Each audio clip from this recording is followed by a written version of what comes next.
Welcome back to your nightmares, my children. This is Mr. Midnight speaking. I welcome you all to my humble abode. Today, I have 3 terrifying skinwalker tales to terrify you and scare you and make you realize you're not alone in this world. Let's begin. And always remember, the darkness always follows. I will now leave you with my narrator, so enjoy. I think my neighbour's cat warded off a skinwalker. My father died about 5 years ago, unexpectedly from a heart attack. To say it was hard on my mother and I was an understatement. Our old house in Knoxville just didn't feel like home anymore. About a year later, Mum and I made plans to take ourselves and our elderly dog Ace on a move further south to a small town situated about half an hour from Atlanta. Just a few days before we were slated to move, however, I had one of the most vivid dreams I've ever come to experience. All that was written in my dream was my bedroom, a picture-perfect recreation of the real thing. I sometimes wonder if I was in some sort of sleep paralysis state when it occurred. To further add to the dream's realism, in the middle of the night, the street lights right across the street would illuminate through my window, creating a light reflection on the wall perpendicular. In my dream, as I lay there, staring at the exact reflection on the wall, I saw an orb of smoke fading from the shadows. Goosebumps chilled across my skin as I lay there, panicked and afraid to move a muscle. Suddenly, it stopped moving and steadily hung in the light's reflection, as if it was staring at me. Without warning, it spoke to me in my dead father's voice. "I'm sending something to watch you." Despite hearing my father's voice come from the orb, I was terrified of it. I didn't know why, and yet I managed to squeak out a small reply towards it. "What?" I whispered. The orb remained silent for a few moments, leaving an eerily dead silence in the voice's place. Just as quickly, it spoke to me one final time. "Damn black." I woke up almost instantaneously, gasping for breath. The nightmare had chilled me to my core. I didn't know exactly what to make of it, especially those 2 final words. I chalked it up to maybe Dad wishing us well on our move. But at the time, I couldn't shake the feeling it was some kind of warning. Within the next couple of weeks, my mother and I moved out of Knoxville and headed down south to Georgia. She had managed to find a quaint little house for us, with only 1 or 2 neighbors down a gravel road in the middle of the woods. It was a nice fit for us, probably the best reliever of all the stress that came with the move.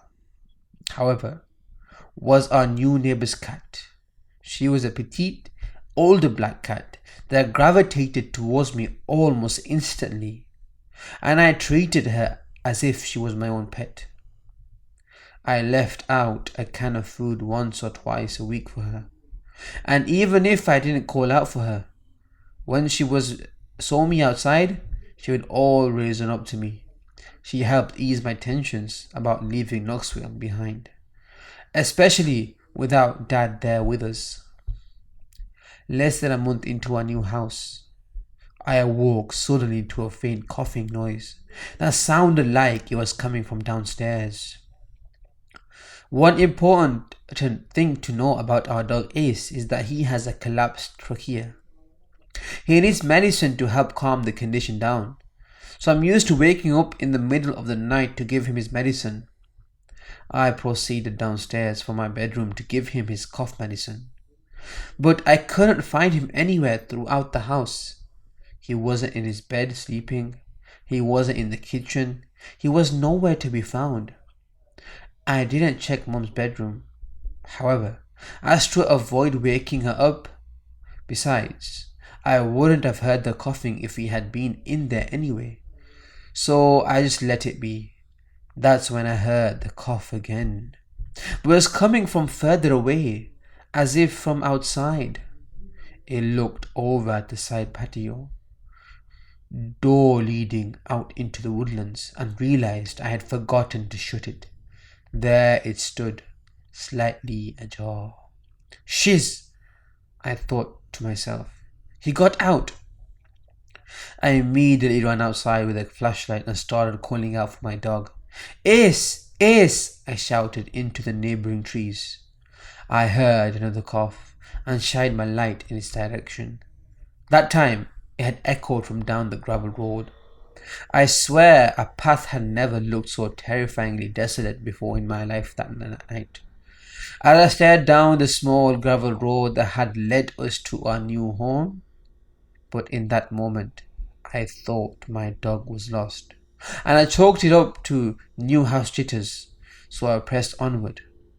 Ace, come on boy, home this way buddy.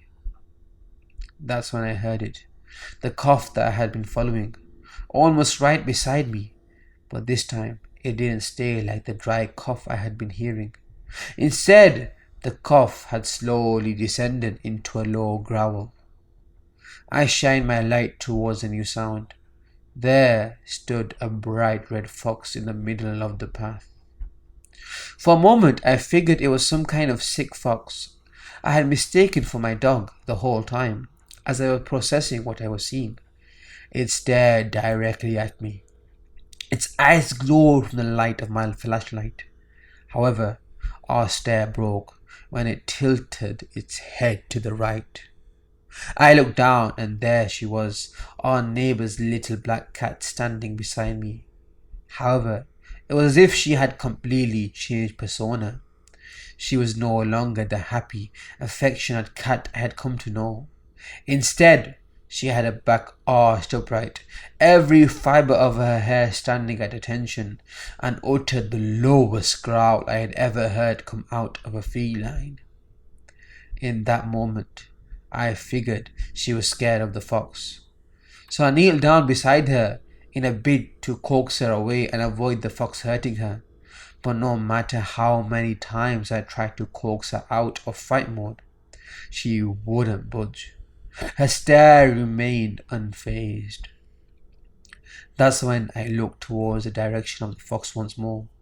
But there wasn't a fox standing there anymore. Instead, in the exact same spot on that gravel road was a walking, rotting corpse of a roadkill coyote, slowly moving towards me. I took a step back, absolutely horrified of what was I seeing. Its jaw was hanging loose from its face. One of his eyes was stained with blood, and it wobbled back and forth as if it was desperately fighting pain. I rubbed my eyes out of disbelief, hoping I was imagining it. But it was still there when my eyes reopened, despite the gruesome sight before us. Our neighbor's black cat, no longer how tiny she was, stood there and kept growling at the creature. Suddenly, it stopped.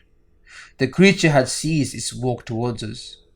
For a moment, it just stood there, glancing back and forth between myself and this little black cat that was trying to defend me. That's when I unmistakably heard this beast mutter two solemn words in a low, gravelly voice. Damn, black. In a flash, the creature ran straight into the woods. I shined my flashlight in its direction, but it had completely vanished. Even the brush it had run through looked untouched. That's when the cat, still standing beside me, calmed herself down. Almost as if nothing had happened, she rubbed herself up against my leg, returning to her normal loving mood. Despite technically not being mine, I proceeded to scoop her up and run back into the house. Before heading upstairs with a little black cat snuggled up my arms, I decided to poke my head into my mother's room. Laying on the floor, sound asleep, was Ace. He had been there the entire time. I quietly closed her door before bolting upstairs. I made sure that the little cat slept with me in my bed that night. From the research I've done, I think I was almost a victim of some kind of skinwalker. I must have picked up the sounds my dog sometimes makes late at night, knowing I'd likely come to his aid for whatever reason. Our neighbor's black cat had scared it so badly, it scrambled away. I haven't seen it since that night.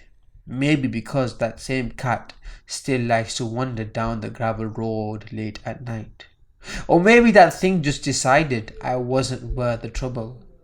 Either way, whether I have my father or pure luck to thank, I leave a can of food out every single night for that little black cat. And the most ironic part of it all, that cat's name is Halloween. My friend's Skinwalker story. Back in college, a buddy and I were hanging out in our dorm room, smoking some weed and chilling. We get on the top of creepypastas and stuff. And I mentioned that I've heard some really creepy Skinwalker stories. My buddy gets really quiet out of nowhere. I saw one once, up close and personal. That shiz is real, bro. Of course, I asked him to tell me more. He said he didn't like talking about it, but eventually opened up. So his story took place back in the summer before he left for college. Him and his high school friend group had planned a big last hooray camping trip. He was from Scottsdale, AZ, and I think he said they only drove a good hour and a half outside the city to one of their friends' parents' ranching properties. There's about 8 people in their group and everyone shows up around the same time in 3 separate cars. Around when they show up, it's already starting to get late and dark, so they set up their tents and a campfire and start drinking and smoking. This one dude in their group, let's call him Tim, is being a little more quiet than usual. My buddy asks him what's wrong and he says something like, "I don't feel good, just a little under the weather today." Regardless, they start making brats and all having a good time. Then out of nowhere, everyone notices Tim is gone, just totally vanished. Nobody even saw him leave, even though everyone was relatively close to the fire. The group starts calling his name, thinking he's pranking everyone. Then they start to get worried once Tim has been gone for over an hour. So my friend and a couple others go out into the hills to search for him. They walk around for a good 15 minutes, calling his name before they finally get a response. It's not Tim. Instead, they hear the familiar howl of a coyote, and it's answered by a couple other coyotes. My buddy says he was a little worried at this time for Tim, that he had been dragged off by wild animals. Everyone in their group was paranoid because there's no way Tim could have gone missing without anyone noticing. Just no way. They hear another howl. Suddenly, it's longer than the others, and different in that it sounds off like if someone had a recording of a coyote howling and decided to play it. My friend's blood ran cold when the howl ended in a sort of hacking laughter. And unlike the howl, the laughter sounded close, like 20 feet away close. The group starts frantically looking around, convinced Tim is out there effing with them. He isn't. They don't see anyone. They return to the fire a little shaken up. Everyone is starting to get worried at this point. The group starts considering calling the police when suddenly a truck pulls up to the campsite. It's Tim's truck. Tim steps out of it and is wondering why everyone has been freaking out. Tim says he's sorry. He got off work 2 hours late and hurried out to the ranch as fast as he could. This is when the group realizes that Tim didn't carpool there with anyone. As if on cue, they hear another long, drawn out howl, just like the other one. At that point, the group noped the F out there. They ended up paying to camp in a designated campground, and the night went on as normal. But my friend still says he thinks about when he asked him if he was alright. He claims that at the time he could definitely tell something was off about him, but he didn't think anything of it. But now he's 100% convinced that Tim was some sort of skinwalker, entity impersonating his friend for shiz and giggles.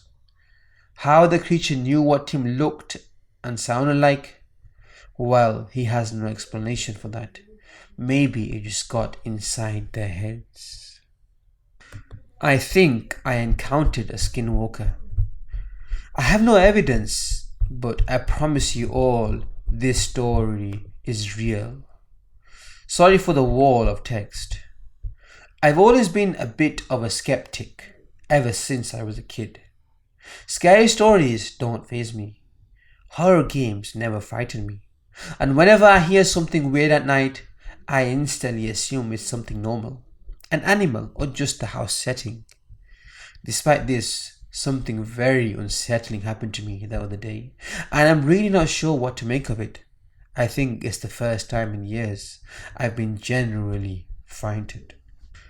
I live in a forested area in the US. Me and my girlfriend live in a large cabin, and although there are groves nearby, our nearest neighbors are at least a kilometer away. We also have 2 cats, one of which sleeps in the bedroom with us, whilst the other often goes out at night and does whatever cats do when they're out of sight.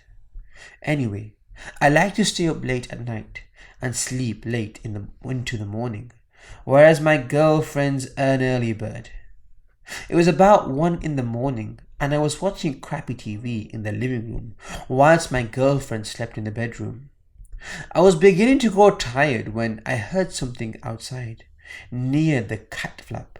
For clarity, our cat flap uses an electronic chip, so only our cats can use it. I assumed it was just one of the cats coming into or leaving the house, and I ignored it. Then I heard it again. It sounded like something thudding against the flat. It happened several times at random intervals, until I lost my patience and decided to just go and open the door. Clearly, the cat was having trouble getting in. I never thought about it at the time, but this was weird because we feed our cats well, and they're very lean rather than chubby. I passed the bedroom and peered in as I walked past to see if my girlfriend heard the noises. She was fast asleep, but the cat that sleeps with us was staring at the window. I called her name. Nothing. She kept staring. I shrugged it off and kept heading towards the kitchen.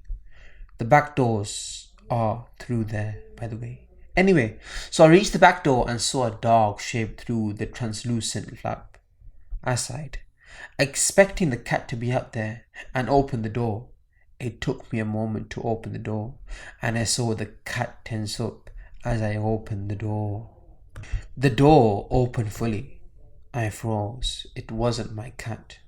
Whatever it was had started moving before I opened up, and I only caught a glimpse of a distorted figure, kind of like a tailless dog, bolting, and I mean absolutely pelting it. I freaked out and slammed the door shut. What the hell was that? I wasn't sure. My natural skepticism kicked in, and I assumed it was just my other cat, and I had merely startled it. Perhaps the darkness had made it appear larger. Nevertheless, I was creeped out and decided to go to sleep. As I slipped into bed, I realized something horrifying. The second cat was asleep on the rug. It took a while to get to sleep that night. Everything seemed normal until a few hours later. I woke to a strange feeling of dread. Something wasn't right. My girlfriend was fast asleep. I held my breath and heard something creaking by the door. It sounded too loud to be one of the cats. It was as if a person was walking around. I reached towards my bedside cabinet and flicked on the lamp. The room was illuminated and I saw something standing just outside the open door, staring at me. The same twisted figure I had spotted outside earlier. It wasn't very tall, maybe a little over 5 feet, but it was its face that scared me the most. I only caught a glimpse of it, but what I saw will stay with me forever. It looked like a dog, but with an elongated face and almost human-like eyes. You know that weird, distorted snarl hounds pull when they pissed off? It had that expression. I instantly started yelling profanities as I scrambled backwards. Trying to straighten up, the creature turned and sprinted down the hall. I heard it dash outside and go past the window behind us, just above the headboard. I managed to look out as my girlfriend started to panic as she woke up fully. We both caught a glimpse of whatever the hell this thing was as it dashed off into the woods near our house. Grabbing my trusty shotgun from beneath the bed, as well as a couple rounds from the ammunition box that sits next to it, I ran out of the room in my underwear and rounded into the kitchen. The door was open. I had forgotten to lock it when I saw the thing originally. I hadn't seen it since, and we still live in our cabin, but I've brought sturdy locks for all of the main doors and windows in the home, and always check the exit points at night. I also go to bed a bit earlier than I used to, so I'm asleep when the freaks of the night start to wake up. I've read a bunch of forums, and the only thing I can compare it to, based on what I saw, is a skinwalker. If you know anything about these things, please let me know. Edit.